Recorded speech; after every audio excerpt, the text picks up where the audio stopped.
Hi viewers, this is एमवीके और आप देख रहे हैं दी पे। आज हम इस वीडियो से स्टार्ट करने वाले हैं वेब डेवलपमेंट के बारे में एंड ये उसका पहला वीडियो होने वाला है। इसके बाद हम एक सीरीज लेके आने वाले हैं वेब डेवलपमेंट के ऊपर। हम हर एक चीज़ यहाँ पे पढ़ने वाले हैं। उससे पहले हम आपको एक ओवरव्यू देना चाहेंगे कि क्या हम इसके अंदर पढ़ने वाले हैं। जैसे कि कोर्स का ओवरव्यू आप यहाँ पे देख सकते हैं। यहाँ पे आपको अलग अलग आइकन दिख रहे हैं, ये सब चीज़ें हम कवर अप करने वाले हैं। तो आप अगर पहली बार ये चीज़ पढ़ रहे हैं, आपको कुछ भी आइडिया नहीं है, तो आपको ये सॉफ्टवेयर के बारे में या फिर टेक्नोलॉजीज के बारे में आपको कुछ भी आइडिया नहीं होगा, कोई बात नहीं। हम एक एक चीज़ एज अ बिगिनर हम इसको लेके चलेंगे एंड हम हर एक स्टेप यहाँ पर स्टेप बाय स्टेप हम क्लियर करते जाएंगे।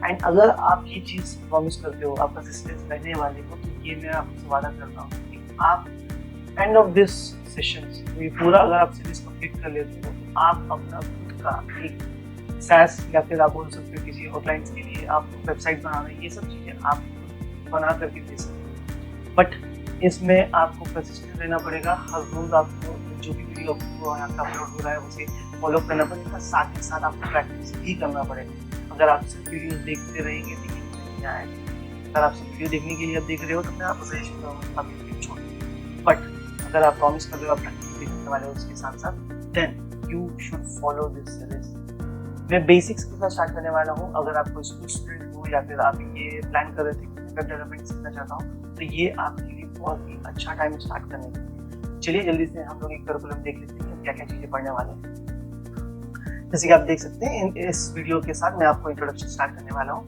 From the next video we going to start with the HTML। HTML का फॉर्म होता है हाइपर टेक्स्ट मार्कअप लैंग्वेज, जिसके थ्रू आप अपने वेबसाइट्स या वेब पेजेस की बात करें उनका आप एक बेसिक स्ट्रक्चर बनाना कैसे होता है, उसको स्ट्रक्चर कैसे बिल्ड करते हैं, ये सब चीज़ आप सीखने वाले हो।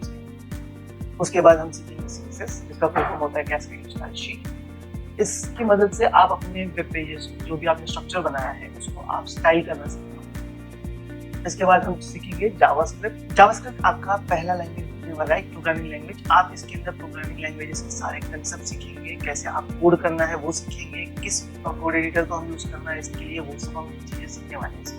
ओके, इसके बाद आता है आपका नेक्स्ट jQuery।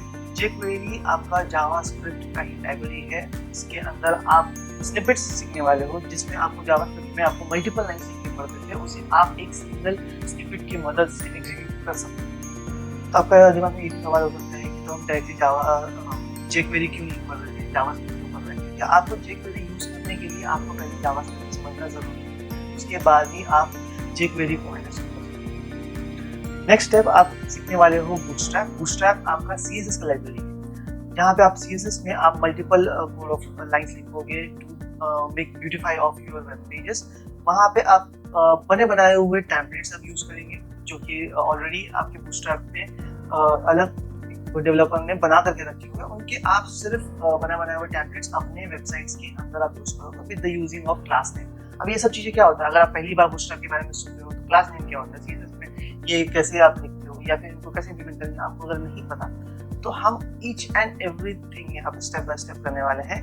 आपको कोई भी डाउट नहीं रहने वाला है कि ये चीज़ें हम कैसे करेंगे। जैसे जैसे हम एक स्टेप आगे बढ़ते जाएंगे आपको हर एक चीज़ के बारे में क्लैरिफिकेशन मिलता जाएगा। इसके बाद हम पढ़ने वाले हैं जनरली इस स्टेप में हम मैं पढ़ाऊंगा नहीं, आपको मैं बना करके दिखाऊंगा और आप इस चीज़ को फॉलो करते हुए आप खुद अपना एक प्रोजेक्ट बना करके आप भी इसे डिस्प्ले शो करेंगे एंड आप टैग करेंगे कि देखो मैंने ये चीज़ें बनाई हैं। ओके, तो मेजर एक प्रोजेक्ट बनाएंगे जितनी भी यहाँ इस स्टेज तक हमने जो भी टेक्नोलॉजी सीखा है, जो भी हमने HTML सीखा है, जो भी हमने CSS सीखा है, जो भी हमने जावास्क्रिप्ट सीखा है, jQuery सीखा है हम लोगों ने, बूटस्ट्रैप जो भी सीखा है, इन सब चीज़ों का हम इस्तेमाल करते हुए हम एक मेजर प्रोजेक्ट बनाएंगे। ओके, एक आपका फ्रंट एंड आपका यहाँ तक कंप्लीट हो जाएगा। ओके, फ्रंट एंड क्या होता है, ये आपके लिए किस तरह से काम कर रहा है, ये सब चीज़ें भी हम स्टेप बाय स्टेप जब हम आगे बढ़ते जाएंगे उन चीज़ों को क्लैरिफाई करते हैं। इसके बाद आता है आपका बैकएंड के अंदर। यहाँ पे आपको सबसे पहले मैं इंट्रोडक्शन दूंगा कि क्या उस चीज़ के अंदर पढ़ने वाले हैं, बैकएंड होता क्या है आप। ओके, अगर आप पहली बार बैकएंड पढ़ने वाले हो तो आप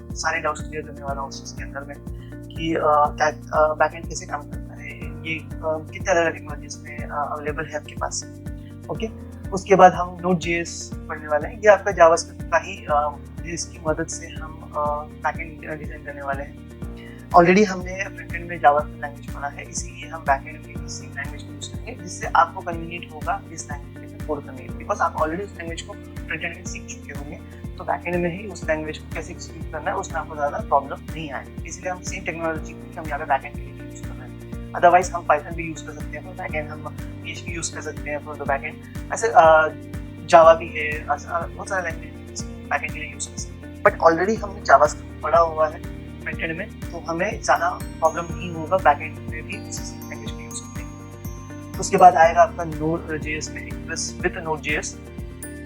express is also JavaScript technology, जो कि हम एक्सप्रेस को एक्चुअली यूज़ करते हैं दोनों पर्पज़ के लिए। आपका फ्रंट एंड को फ्रंट एंड डिजाइन करने के लिए भी हम यूज़ कर सकते हैं, और या फिर बैक एंड डिजाइन करने के लिए भी हम यूज़ कर सकते हैं। बट यहाँ पे डिटेलली हम उसका इस्तेमाल बैक एंड के लिए इस्तेमाल करवाते हैं। फ्रंट एंड के लिए हम एक जावास्क्रिप्ट का एक अलग लाइब्रेरी यूज़ करने वाले हैं, जिसे हम कहेंगे रिएक्ट। क्यों यूज़ करने वाले हैं, क्यों अदर कोई चीज़ को यूज़ नहीं करने वाले हैं, एक्चुअली ये रिएक्ट किसने बनाया है, ये सब हिस्ट्री हम जब उस स्टेज पे पहुंचेंगे मैं आपको एक एक चीज़ एक्सप्लेन करने वाला हूँ। इसके बाद हम नेक्स्ट स्टेप हम सीखने वाले हैं API। आपके लिए इन शॉर्ट में अगर मैं बताऊँ, आपका front end and back and के बीच में एक ब्रिज की तरह काम करता है। फॉर एग्जांपल, अगर आप कोई चीज़ देखो कि एक पॉइंट से दूसरे पॉइंट में जाने के लिए आप एक बीच में ब्रिज बिल्ड करते हो, ताकि इस पॉइंट से उस पॉइंट की तरफ ट्रैवल किया जा सके या फिर उस तरफ पहुंचा जा सके।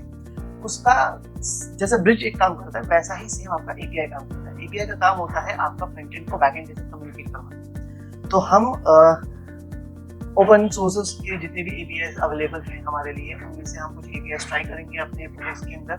कहीं और से हम API कॉल्स कैसे करवाना है, अपने प्रोजेक्ट्स में कैसे इंक्लूड करना है उस चीज़ को, वो सब चीज़ें हम इस स्टेज पे सीखने वाले हैं। नेक्स्ट आता है आपका Git and GitHub। As a programmer, कोई भी टेक्नोलॉजी आप यूज कर रहे हो, आप Git एंड GitHub के बारे में पता होना बहुत ज़रूरी है, क्योंकि ये इसकी मदद से आप अपने प्रोजेक्ट्स को कोलैबोरेशंस के लिए यूज़ कर सकते हो। आप अपने टीम मेंबर्स के साथ डिटेल्स शेयर कर सकते हो। आप उसे कोई वेबसाइट को लाइव करवाना हो, उसे आप एक बैकअप देना चाहते हो, या फिर आप उसका वर्जन कंट्रोल करना चाहते हो, ये सब चीज़ें आप जानने के लिए आपको Git एंड GitHub पता होना बहुत ज़रूरी है। इसके अल्टरनेटिव टेक्नोलॉजीज भी बहुत है, लेकिन मोस्टली जो अराउंड द वर्ल्ड जो मोस्ट पॉपुलर जो टेक्नोलॉजी है वो है Git एंड GitHub। तो हम इस स्टेज में इसके बारे में प्रॉपरली पढ़ने वाले हैं। इसके बाद आपका नेक्स्ट स्टेज पे आता है EJS, MongoDB, Mongoose। ये सब आपका कैसे डेटा स्ट्रक्चर के लिए, आपके डेटाबेस मैनेजमेंट के लिए आप यूज़ करने वाले हो। इन सब चीज़ों को एक साथ रख करके हम स्टेज ऑफ 16 पे फ्रंट एंड, बैक एंड, उसके बीच में डेटाबेस एंड ब्रिजेस कनेक्ट करना एंड ईच एंड एवरीथिंग को कोलैबोरेट करवाना हम स्टेज पे सीखने वाले हैं। उसके बाद हम सीखेंगे अपना खुद का ओन APIs कैसे क्रिएट करना है, और इन दोनों के बीच में कनेक्शन कैसे बिठाना है, और उसके बाद आपको कैसे एक फुल फ्लेज अपना ओन प्रोजेक्ट कैसे बनाना है सीखने वाले हैं। उसके बाद ऑथेंटिकेशन एंड सिक्योरिटी पढ़ने वाले हैं। ये बहुत इंपॉर्टेंट होता है। अपने हर एक प्रोजेक्ट के ऊपर आपको एक ऑथेंटिकेशन एंड सिक्योरिटी सेट करना बहुत ज़रूरी है, बिकॉज आप नहीं चाहते कि कोई अनऑथराइज्ड पर्सन आकर के आपके प्रोजेक्ट को एक्सेस कर पाए। आप उन लोगों को एक्सेस देना चाहते हैं जिनको अलाउंस है, अदरवाइज कोई और उस चीज़ को एक्सेस कर पाए। उस चीज़ के लिए आपको ऑथेंटिकेशन सिक्योरिटी सेट करना बहुत इंपॉर्टेंट है। उसके बाद हम आते हैं React.js आपका फ्रंट एंड फ्रेमवर्क होता है, जिसकी मदद से आप अपना फ्रंट एंड पूरा डिजाइन कर सकते हो। एंड इसके बाद हम मेजर प्रोजेक्ट बनाएंगे, जिसके अंदर हम एक रियल वर्ल्ड एक SaaS डेवलप करेंगे, जिसकी मदद से आप जानेंगे कि एक रियल वर्ल्ड में एक प्रॉपर क्लाइंट के लिए आप एक प्रोजेक्ट कैसे बना करके दे सकते हो, या फिर उसे आप रियल वर्ल्ड प्रॉब्लम को सॉल्व करने वाली एक बोल सकते हैं फुल्ली फ्लेक्सिबल एक वर्किंग SaaS हो गया, या फिर आपका वेबसाइट हो गया, या फिर आप एप्लीकेशन बनाना चाहते हैं, वेब एप्लीकेशन बनाना चाहते हैं, आप कैसे एंड टू एंड काम करवा कर दोगे अपने क्लाइंट को, या फिर अपने लिए खुद कैसे बनाओगे, ये आप इस लास्ट फाइनल स्टेज पे सीखने वाले हो, समझने वाले हो। इसके बाद आप खुद सेल्फ सफिशिएंट हो जाओगे किसी भी क्लाइंट का काम करके देने के लिए। सो इसके साथ हम नेक्स्ट कोड करना स्टार्ट करने वाले हैं। अगर आपको अब तक ये एक्सप्लेनेशन अच्छा लगा है तो प्लीज़ कमेंट करें, लाइक करें एंड अपने दोस्तों के साथ शेयर करें जो भी प्लान कर रहा है कि कोडिंग की जर्नी करना चाहता है। एंड इस चैनल को सब्सक्राइब करना मत भूलिएगा। Thank you for this.